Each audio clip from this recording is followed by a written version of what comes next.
retour sur le plateau de KNF. Et oui, votre quotidienne sur Éclair TV, toujours dans la joie, dans la bonne humeur. On vous fait découvrir tous les artistes de votre pays au niveau de l'emploi, de la formation, de la technologie, de tout. Et là, on va passer dans un monde que j'adore, que j'affectionne particulièrement, le monde de la bande dessinée. Et s'il y a bien un artiste dans ce monde, dans cet univers qui est incontournable, c'est Monsieur Roland Montpierre. Et il est avec moi sur le plateau de KNF. Bienvenue, qu'a nous fait? Écoute, bonjour à tous, moi ça va bien, je suis content d'être là, merci de m'avoir invité, c'est un plaisir, c'est agréable de parler de ce qu'on aime, ce qu'on fait, de sa passion, c'est ma passion quand même, hein.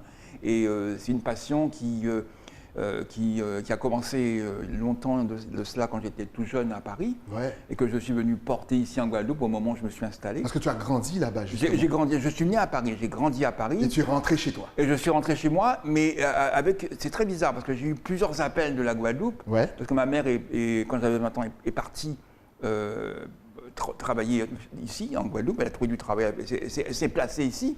Et moi, elle m'a manqué beaucoup. Mais elle m'a manqué parce que c'était ma maman. Ouais. Mais elle m'a manqué parce qu'elle faisait tellement bien la cuisine. Ah, forcément. La cuisine des mamans, c'est quelque chose d'extraordinaire. D'abord, c'est extraordinaire, mais c'est au-delà de ça, c'était vraiment une très très bonne cuisinière. Et je suis retrouvé avec mon père qui faisait très très mal la cuisine. Ouais, on passe du tout au tout. Voilà, et donc du coup, je n'avais pas eu le choix, il a fallu que je m'y mette. Et j'ai commencé à faire des petites choses comme ça, donc j'ai écrit ça à ma mère. Ouais. Et ma mère a répondu, mais Roland, c'est très très bien, puisque c'est comme ça. Je t'envoie toutes les semaines une recette. Et tu as testé? Et j'ai testé, et j'ai fait. Et tu as réussi, mais non, mais ça veut dire que tu cuisines bien, là. Je cuisine que je cuisine très bien. Ça veut dire qu'il faudra m'inviter. Il n'y a pas de problème. Ah, attention. Et mon premier... Il n'y a pas de souci. Mon premier album s'appelle Repas antillais. Okay. Mon tout premier album, il est composé de 4 parties, hors d'œuvre, plat de résistance, salade et dessert. Mais les amis, vous voyez, ça commence bien. Il a fait son premier album, c'était par rapport à la cuisine. C'est par rapport à la cuisine, par rapport à la culture. Parce qu'en fait, comme je ne parlais pas créole, c'est parce que mes parents à l'époque, on disait, c'est pas seulement mes parents, c'était cette génération-là, qui pensait que quand on parlait créole, on ne pouvait pas parler bien français. On sait maintenant que c'est complètement faux, c'est le contraire. Plus on parle de langue, plus on peut en parler, plus on est enrichi. Que dans le créole, il y a un petit peu d'anglais, un petit peu de langue africaine, un petit peu de français, donc on est ouvert à plein de choses. Et ne pas le parler, aujourd'hui, ça m'handicape. Je le comprends. Mais comment je le comprends? Parce que quand j'ai commencé, le premier dessin que j'ai fait, c'était avant de faire des BD, c'était des illustrations. J'étais aux éditions Caribéennes, qui étaient à Paris. Et donc, je me suis retrouvé à illustrer des livres où on parlait de plantes que je ne connaissais pas, que j'avais entendu parler, mais je ne les connaissais pas parce que je ne vivais pas en Guadeloupe. Donc, je les ai représentés et des histoires que je ne connaissais pas non plus. Et il y avait le français, il y avait le créole. Donc, j'ai commencé avec le créole en le lisant. Et donc, justement, le fait de rentrer au pays, est-ce que ça t'a fait, justement, est-ce que ça a apporté à ton art, à tes dessins, une autre dimension? Est-ce qu'il y a un petit peu plus de réalité dans tes dessins? Il y a forcément plus de réalité, puisque on aura l'occasion de voir quelques pages que j'ai faites, elles ont été faites en Guadeloupe. À partir du Gouvernement Dédé, donc le Gouvernement Dédé, c'est une adaptation de roman de Raphaël Confiant, parce que je travaille chez Caraïbes Éditions, sur une nouvelle collection qu'on a montée ensemble avec l'éditeur, qui concerne les auteurs de la Caraïbe, adaptés en bande dessinée. Et donc cet album-là, il est né avec l'environnement autour de moi. Là, pour une fois, j'ai dessiné un cocotier, je ne l'imaginais pas, je l'étais devant moi. Et c'était un double, un triple retour à la culture. Alors, malheureusement, je suis venu en Guadeloupe parce que ma mère est tombée malade et est décédée. Et je suis resté, du coup, sur ces terres que je ne pouvais pas abandonner parce que c'était la terre. Ma mère arrêtait pas de me dire, mais tu vois, l'arbre qui est là, c'est ton grand-père qui l'a planté. Tu ne peux pas partir laisser un arbre comme ça. Je lui dirais, il va devenir quoi? Non, en plus, il ne fallait pas toucher. Elle m'a dit, cet arbre-là, tu n'y touches pas. En fait, je suis sur une espèce de début de colline. Donc l'arbre est au milieu. Donc si tu enlèves l'arbre, tout écroule. Enfin, c'était un peu l'idée que je me faisais. Ça faisait déjà une belle bande dessinée en tant que telle. Et donc du coup, voilà, je me suis retrouvé là. Et ce qui est intéressant, c'est que quand on m'a proposé de travailler sur le roman de Raphaël Confiant, au même moment, sans que les personnes ne le sachent, c'est un hasard, j'ai rencontré pour la première fois Simone Schwarzbart, qui est venue vers moi me proposer de faire un album de bande dessinée pour les jeunes. Elle voulait vraiment que son travail soit adapté à une plus jeune génération. Et on a commencé à parler de bande dessinée. Et j'ai toujours oublié de demander, mais comment est-ce qu'elle a su que je faisais de la bande dessinée? En tout cas, moi, j'avais lu son roman Tigeant l'horizon à sa sortie en 1976. Et donc, je l'ai relu ces dernières années en découvrant quelque chose d'extraordinaire, parce qu'entre-temps, j'étais en Guadeloupe. Donc, ce qu'elle racontait dans son livre, je savais exactement ce que c'était, je savais exactement comment le qualifier, ce que ça voulait dire. Moi-même, je l'avais vécu. Et en plus, elle a une écriture cinématographique extraordinaire. Et je me suis plongé là-dedans et j'ai dû, pour des raisons techniques, faire d'abord le roman de Raphaël Confiant. Et là, je suis depuis maintenant 2 ans sur Tigeant l'horizon, qui est un album énorme, 128 pages de bande dessinée, qui sont terminé en noir et blanc, pour la partie noir et blanc, et là je commence la couleur dès la semaine prochaine. Alors c'est extraordinaire, en double écran aussi, vous avez pu donc voir le gouverneur Dédé. Donc ce qui est bien, on va le rappeler, mais tu l'as dit, c'est que tu adaptes justement les romans de nos grands écrivains ici à la Caraïbe en bande dessinée. Donc c'est totalement extraordinaire, ça veut dire que tu ramènes les jeunes, les jeunes peuvent lire une bande dessinée, voilà. Tout à fait, une bande dessinée mais qui parle de leur propre culture. Parce que voilà, qu'est-ce qui se passe? Quelle est la seule chose vraiment intéressante qu'on peut dire, c'est quoi? C'est que je suis de la Guadeloupe. Madame Charles Barth est de la Guadeloupe. Ouais. Son roman parle de la Guadeloupe. Son roman, c'est un blockbuster. C'est comme si vous alliez voir un blockbuster, mais au lieu que ce soit les Américains qui sauvent le monde, c'est un Guadeloupéen qui sauve le monde. Et la Guadeloupe est au cœur de ça. Exactement. À chaque fois qu'il va quelque part, même quand il va aux enfers, parce que les petits gens, c'est une espèce d'odyssée. Ouais. C'est une odyssée. Qui se passe sur le trajet du commerce triangulaire. Ouais. Là, on parle de Tijan l'horizon, donc de Madame Schwarzbach, qu'on salue bien sûr. Voilà. Et là, vraiment, partout où il va, il dit, mais à un moment donné, il se retrouve aux enfers, donc il découvre que les enfers sont en fait une inversion du monde réel. Ouais. Et puis il se dit, mais attends, mais si c'est le monde à l'envers, peut-être qu'il y a une Guadeloupe à l'envers aussi. Il cherche la Guadeloupe aux enfers. Alors personne ne sait où c'est, parce que personne ne connaît la Guadeloupe, tu penses bien. Et il cherche, il passe son temps à chercher. Et comme il a un but, il est plus vivant que mort, en fait, même aux enfers. Et finalement, il va finir quand même par rencontrer quelqu'un qui va lui indiquer la route. C'est un film. C'est un film. C'est un film. Et ça vient de chez nous, encore une fois. Donc, si vous ne connaissez pas, allez prendre le bouquin. Si vous aimez les bandes dessinées, allez prendre la bande dessinée. Ouais, tout à fait. Mais je conseille, mais même ceux qui aiment la BD, je leur conseille de lire le livre parce que je ne peux pas, dans une bande dessinée, raconter la richesse de l'écriture. Mais au moins, ça nous fait redécouvrir. Voilà. C'est une autre lecture. Voilà. J'ai essayé de respecter au maximum l'écriture de Madame Schwarzbach parce qu'il y a des choses qu'elle raconte. Par exemple, un exemple. Je m'excuse, hein, c'est important. Il y a des moments où j'ai dû me dire, est-ce qu'il n'y a pas quelque chose que je peux retirer pour quand même condenser, parce que j'avais peur qu'on rentre dans un... Voilà. Et je tombe sur un passage, par exemple, que j'avais au départ enlevé, et je me rends compte que je ne peux pas le faire. C'est un moment où, que je essaie de me souvenir, il y a un personnage qui, en fait, revient... comment dire ça, qui a été capturé, qui s'est enfui de là où il était. Il arrive dans un village, se retrouve Tijan qui est devenu très très âgé, parce qu'en fait le personnage il prend tous les âges, enfin bref. Et il se retrouve dans une Afrique qui n'a pas encore été colonisée. Ouais. Donc on est dans un royaume, et dans ce lieu, il y a un jeune homme qui vient, qui dit qu'il a été attaqué et qu'il a été amené comme esclave par des Blancs, etc. Alors là, de ce coup, dans ce passage, on découvre qu'effectivement, il y a des esclavagistes blancs en Afrique, alors qu'à ce moment-là, il n'avait pas du tout. Ouais. Et donc, du coup, le personnage pose des questions, même pose autour de lui des questions par rapport à ça, et personne sur place ne fait la différence entre noir et blanc, parce que ça ne veut rien dire. Ouais. Il y a un être humain, on s'entend avec lui, on ne s'entend pas avec lui, on va le tuer, on va vivre avec lui, mais c'est une autre histoire. Enfin, voilà, c'est pour vous donner un exemple. Et il n'y a que des histoires comme ça qui sont riches, qui sont des, qu'on appelle ça, qui posent des jalons sur des questions qu'on pose parfois en ce qui concerne cette époque et ce que nous sommes. C'est-à-dire qu'on ne peut pas vivre avec le poids du passé, mais on ne peut pas l'ignorer non plus. Et comme dirait si bien Bob Marley, nous aurons l'occasion de parler de lui, exact. Tu ne peux pas savoir qui tu es si tu ne sais pas d'où tu viens. C'est génial. Tu ne sais pas savoir d'où tu vas si tu ne sais pas d'où tu viens. Ouais. C'est ça l'idée des racines. L'idée, c'est pas qu'on est coincé comme ça. Ça veut dire qu'on doit connaître son histoire. Ouais. Et on doit la mettre en valeur. Et qui peut la mettre en valeur que nous-mêmes? Exactement. Et c'est exactement ce que Mme Schwarzbach fait, puisqu'on ne le fait pas assez dans nos écoles. Donc on va le faire par le livre, on va le faire par la bande dessinée, et peut-être par d'autres moyens encore. Qui sait, on verra bien. On verra bien. Mais en tout cas, pour l'instant, mon crayon. Alors moi, petite chose quand même, je vais vous dire. Je suis désolé pour le confinement, je suis désolé pour tout ce qui se passe, mais je suis confiné moi en permanence. Mais c'est ça les artistes. Les artistes, les compositeurs, même les chanteurs, ceux qui ont l'habitude de rester chez eux à créer, je vous jure, tout ce qui a été confinement, couvre-feu, pour eux, c'est leur vie quotidienne. Je vais te raconter quelque chose pour te montrer à quel point les choses sont. J'ai passé plusieurs étapes. Quand je suis arrivé en Guadeloupe, j'ai fait comme si j'étais à Paris. Ouais. Donc j'ai commencé à dessiner à l'intérieur de la maison. Voilà, et puis j'étais assailli par les moustiques, les mouches. Et puis je me transpirais. Un jour, l'idée me dit, bon, essaye d'aller sur le balcon. J'ai une un petit peu, sors. Voilà. Ah, c'était bien. Je me suis dit, alors là, j'ai commencé à me dire, là, du coup, terminé. Et en fait, en faisant ça, j'ai commencé à vraiment regarder autour de moi, etc. Et il n'y a pas très longtemps, ça fait peut-être 3 mois, il y a un chat noir qui est arrivé autour, qui a commencé à tourner comme ça autour de moi. Je sais comment font les chats, ils prennent leur temps, ils s'approchent, etc.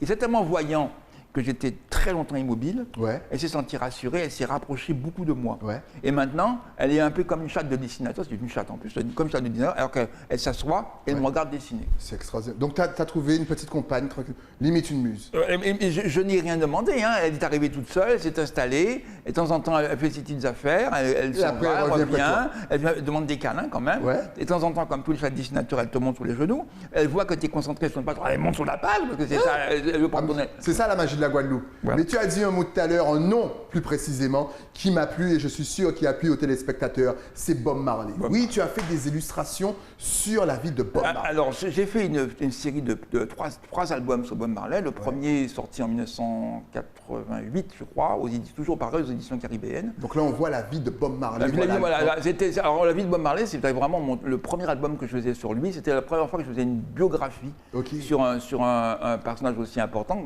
Et moi, c'est toute une histoire pour moi, parce que mon frère, un jour, revient d'Angleterre, je ne sais plus, je ne peux pas citer l'année, avec un disque que je ne connaissais pas.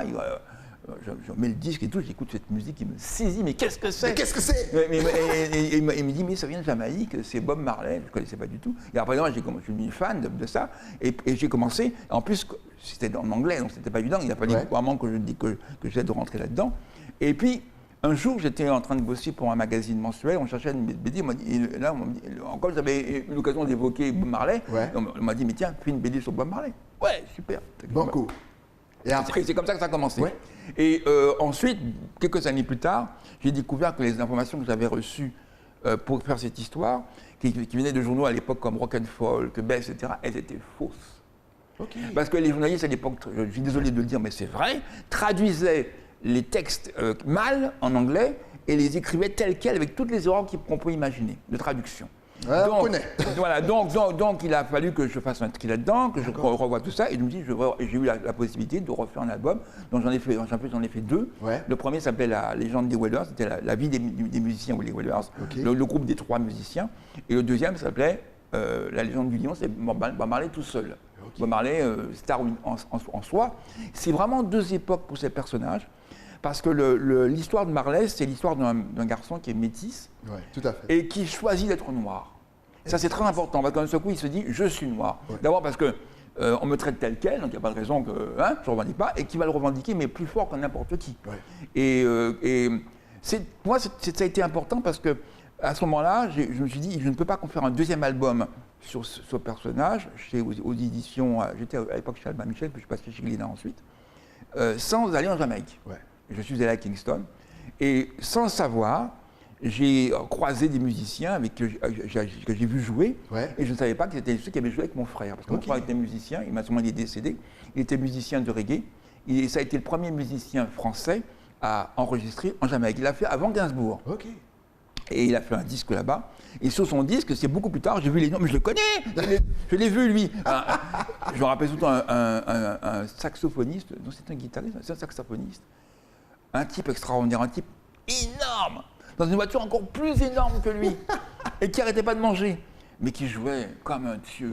Ils jouaient tous, les gars, on voit que c'est la musique, c'est leur vie. Quoi. Tout à fait, c'est dans les veines. Exactement. Mais tu me disais que les illustrations sont dans la maison de Bob Marley, justement, à New Kingston. J'ai un album, effectivement, parce qu'il y a un album qui a été exposé par... Et donc, si on va dans la maison, on peut voir ton travail? Voilà, alors moi, je ne l'ai pas vu moi-même, parce que je suis allé avant qu'il y soit exposé, et j'ai rencontré la directrice de la maison de Marley après.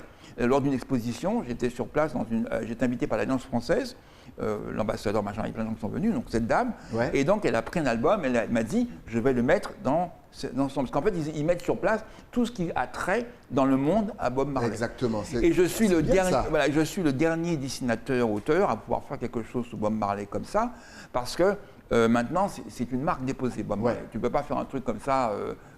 comme ça, voilà, il faut rendre des comptes. Voilà. En tout cas, si jamais vous allez visiter la maison, n'hésitez pas à essayer de regarder. Bien sûr, on ne peut pas prendre de photos. Vous connaissez déjà, là-bas, ils n'aiment pas trop, justement pour garder le suspense. Et puis, dernière chose importante, c'est que j'ai eu la chance de rencontrer... En fait, au départ, je voulais aussi là-bas pour faire un livre sur les musiciens de reggae. Ça n'était pas possible parce que, bon, je n'ai pas pu trouver en France un éditeur qui soit sensible à ça. Mais néanmoins, j'ai commencé à le faire et j'ai rencontré beaucoup de musiciens. Et quand on est guadeloupéen, on est particulièrement apprécié par les musiciens jamaïcains parce qu'ils adorent la musique guadeloupéenne. Ok, ils aiment le zouk. Ils aiment le zouk, visiblement, mais pas que les Américains, et pas que les Jamaïcains. Ah non, il y a tout le monde qui aime le zouk. Je sais que le Miles Davis aimait beaucoup aussi Kassa, mais bon, bref, pour les Jamaïcains, les Guadeloupéens sont de grands musiciens. Ok. Et voilà. Et c'est intéressant parce qu'on a l'impression que. On a une impression bizarre quand on dit en Guadeloupe, on dit qu'on est dans la Caraïbe. On est dans la Caraïbe. Ouais. Il y a d'autres îles, il y a d'autres gens, il y a d'autres histoires.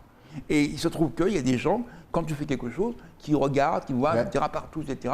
Et ça va au-delà de l'île. C'est quand même. Ouais, ça dépasse les frontières. Effectivement, il faut arrêter de croire que tout ce qu'on fait, tout ce qu'on produit reste pour nous. Il y a d'autres personnes qui nous regardent et qui apprécient énormément. D'ailleurs, mes albums ne sont pas édités seulement ici. Quand un album sort, il est aussi édité dans l'Hexagone. Justement, je te pose la question, quelle est la place de la bande dessinée en Guadeloupe? Parce que finalement, les jeunes, les moins jeunes aiment la bande dessinée, aiment lire la bande dessinée. Oui, alors les jeunes aiment lire la bande dessinée, et que ce soit du manga, du comics ou de la BD qu'on appelle européenne, enfin franco-belge, ils adorent ça. Ils dessinent super bien. Moi, je le sais, puisque de temps en temps, je vais dans les écoles quand j'ai le temps, et je découvre toujours des talents fantastiques et extraordinaires. Maintenant, il y a une réponse que je ne peux pas encore faire et qui est une réflexion que je suis en train d'avoir avec d'autres auteurs ici. On essaie de se compter et de voir comment on peut s'organiser, comment on peut se faire une association commune, quelque chose de commun. On voulait au départ profiter de l'année de la bande dessinée, mais tu vois, comme tout a été très perturbé, c'est un peu compliqué. Et puis, je ne peux pas tout faire. Nous avons tous du travail et comme nous en avons, nous sommes tellement contents d'en avoir qu'on fait ça bien. Tu vois, donc, là, je pense qu'il faut être patient et certaines choses vont se passer parce que de toute façon elles devront se passer pour ça parce que les personnalités que je rencontre sont des gens fantastiques et il y a des gens, et ici maintenant il y a des scénaristes femmes, il y a des dessinatrices. On a vachement évolué. Donc là, vous commencez un petit peu à vous organiser parce qu'à l'époque, tu me disais que c'était un petit peu brouillon. Vous ne pouviez pas réellement vous organiser entre vous. C'est pas par exemple comme à La Réunion où vraiment l'univers de la bande dessinée est vraiment super organisé. Il y a des rencontres. Je t'ai dit ça. Non, mais c'est intéressant parce que c'était déjà une préoccupation pour moi. Ça veut dire que c'est important. Alors, tout n'est pas réglé, mais déjà, il y a eu des gens qui se sont retrouvés, qui se sont réunis, qui se connaissent. Maintenant, de là à ce que quelque chose se passe, il ne faut pas grand-chose. Hein. C'est juste un petit peu de temps, mais ça va venir. De toute façon, moi, je me considère comme... Moi, j'ai envie de voir la BD comme elle s'est passée à Paris, à France, quand j'étais jeune, où on voyait des auteurs ensemble, soit dans un magazine. Un magazine, c'est un peu compliqué maintenant, mais il y a d'autres opportunités de faire des choses, de se réunir. Et puis, il y a des personnes qui sont intéressées au-delà de notre métier. On rencontre de plus en plus de personnes qui ont besoin de la BD pour de l'information, pour la communication. Tout à fait. Et puis, je pense que vraiment, je ne pense pas que je sois le seul à vouloir faire ça. Je sais qu'il y a des jeunes auteurs qui commencent à se manifester. Je pense qu'on est capable de faire des choses de très grande qualité. Et puis ça fait du bien aussi de nous voir, c'est-à-dire une représentation de nous Caraïbéens, bien bande dessinée, de ne pas tout le temps voir les mêmes personnages. Tout à fait. Voilà. Et je tiens beaucoup à ça, j'y crois beaucoup. Et j'aimerais bien mettre en place quelque chose avant qu'on vienne nous dire « Ah, mais c'est bien ce que vous faites » et hop, on le faire ailleurs. Et parce que c'est vrai que si on ne s'occupe pas de ce qu'on fait nous-mêmes, comme plein d'autres choses, on risque de voir nos qualités partir. Mais quand je dis ça, il faut bien comprendre une chose, c'est que nous avons un gros défaut. C'est comme d'une certaine manière, nous sommes liés à l'histoire de ce qu'on appelle l'Hexagone, dite la France. Et en France même, on ne sait pas garder ces qualités et ces gens précieux. Donc n'imitons pas la France dans ce domaine. Et essayons, mais je crois avoir compris aussi, ça c'est un grand bonheur, qu'il y a pas mal de personnes qui reviennent en ce moment. Oui. Finalement, cette pandémie, c'est pas si mal que ça, parce qu'il y a beaucoup d'enfants du pays qui reviennent. Mais qu'est-ce que ça veut dire? Ça veut dire que les enfants du pays, ce sont des gens qui lisent de la BD. Ce sont des gens qui lisent de la BD de qualité. Ce sont des gens qui sont exigeants. Donc si moi, j'arrive à fournir un travail de cette qualité-là, peut-être que je trouverai leur intérêt. Et peut-être que du coup, parce que j'ai besoin d'eux. Moi, je peux passer des heures et des heures à dessiner, mais il n'y a pas de lecteur. Il n'y a rien. Il n'y a rien, tout à fait. Et le lecteur, plus le lecteur est content, plus je suis content. Puis si le lecteur est réjoui, ça m'encourage, je dis, mais la prochaine BD, elle sera encore meilleure. Elle sera encore meilleure. Voilà, exactement. Ça tombe bien, parce qu'on peut rester avec Roland à parler, mais pendant des heures. Il a des choses à vous raconter, mais on va le réinviter. Mais là, je suis sûr que franchement, tu as intéressé énormément de téléspectateurs. S'ils veulent te suivre, s'ils veulent te contacter surtout, est-ce que tu es sur Facebook, Instagram, de toute façon, tu vas s'afficher. Sous mon nom, je suis sur Facebook. Donc si on tape Roland Montpierre, on me trouve, il n'y a pas de problème. Et l'autre chose aussi importante, c'est que mon prochain album sortira très probablement pour le mois de juin, Ouais. si je n'ai pas de 2021. 2021, s'il n'y a pas de problème ici, parce qu'il y a toujours des choses qu'on ne peut pas prévoir. Je n'ai jamais pensé que j'allais passer 2 ans et demi sur cet album Ouais. au départ, quand on en a parlé avec Simone. Et je suis content, hein. Je ne regrette rien, parce que je vois les progrès, je vois la qualité, il y a des choses même que je me suis poussé à faire. Et j'ai redécouvert, je vais finir avec ça parce que je sais que je suis un petit peu long, mille excuses. Hein, C'est un plaisir de t'écouter. Mais comme chez toi. mais j'ai redécouvert le plaisir de travailler à la plume et au pinceau. Par exemple, de travailler sur du papier. J'avais utilisé plein de choses, plein d'outils, etc. Et je suis revenu par accident, heureux, à la plume et au pinceau. Et là, je me suis rendu compte que c'était deux outils extraordinaires. Alors, je pense que je ne vais pas me comparer aux grands peintres, aux grands graphistes asiatiques. Mais il y a une chose qui est certaine, c'est que c'est un outil qui demande beaucoup de délicatesse et beaucoup de force en même temps. Ouais. Et c'est donc une grande maîtrise. Et je me suis dit, cette fois-ci, je suis arrivé, j'ai retrouvé ce que je cherchais à faire, la maîtrise que je voulais, parce que j'arrive à faire exactement ce que je veux. Quand je peux dessiner absolument ce que je veux. Ça, c'est récent. Hein. Ouais. Ça, et je dis ça, mais quelle chance. Et je regarde autour de moi, je vois la nature et tout. Je vois le grand manguier de mes ancêtres devant, un peu plus loin, les cocotiers. Il y a une vache qui meugle un peu plus loin. Tu aimes. Tout ce que la Guadeloupe t'offre, tu prends. Tout. Mais même quand il pleut, quand il vente, il y a eu 2 cyclones qui ont été extrêmement formateurs Il pour était moi. dehors comme ça. Non, j'étais pas dehors du tout, j'étais enfermé. Et quand je suis sorti, j'avais plus d'électricité, plus d'eau, plus d'internet, plus rien. Et bien c'est à ce moment-là que je me suis dit, bon, maintenant on va regarder la nature. En tout cas, merci d'être passé sur le plateau avec bonne humeur. N'oubliez pas, il transforme les romans, bien sûr, de vos écrivains. Oui, caribéens, de nos écrivains en bande dessinée. Une autre façon, encore une fois, de lire et de lire les scénarios qui, franchement, sont fous. Si vous aimez les films américains, blockbusters, comme il disait, mais lisez nos auteurs. Ils sont fous, ils écrivent des trucs vraiment remarquables. N'hésitez pas aussi à acheter les bandes dessinées pour vos gosses. Ça fait toujours du bien. On a donné les adresses mail, on a tout, on a tes contacts. Direction, les productions. Chez qui justement tu es? Caribe Édition. Caribe Édition. Salut Caribe Édition, parce qu'effectivement, souvent, c'est dur de trouver un éditeur. Non, mais il est là. En plus, c'est un éditeur qui a commencé avec la bande dessinée, qui continue avec la BD, avec des projets différents. Et là, malgré tous les problèmes qu'il y a pu avoir, ce matin encore, on discutait de travailler avec d'autres auteurs. Et on a notamment cité le nom de Jessica Oublié, qui fait des albums fantastiques en ce moment.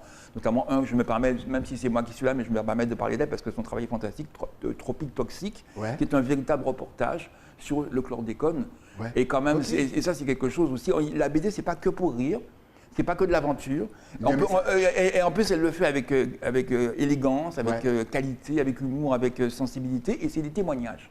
Et donc c'est une autre façon, c'est comme si on prenait une caméra pour d'un côté un documentaire, de l'autre côté il dit tiens je prends la même caméra mais je vais faire un blockbuster à côté. Et bien voilà, on a les mêmes outils, un œil différent, une sensibilité qui n'est pas la même, mais finalement toujours la Guadeloupe. Excellent. Merci à toi en plus. Mais il fait la pub même pour ses confrères. Il est excellent. Roland Empire, mesdames et messieurs. Merci à toi. Et je vais te réinviter parce qu'on a encore énormément de choses à voir sur l'univers de la bande dessinée. Et puis tu as tellement de vie. J'aime ça.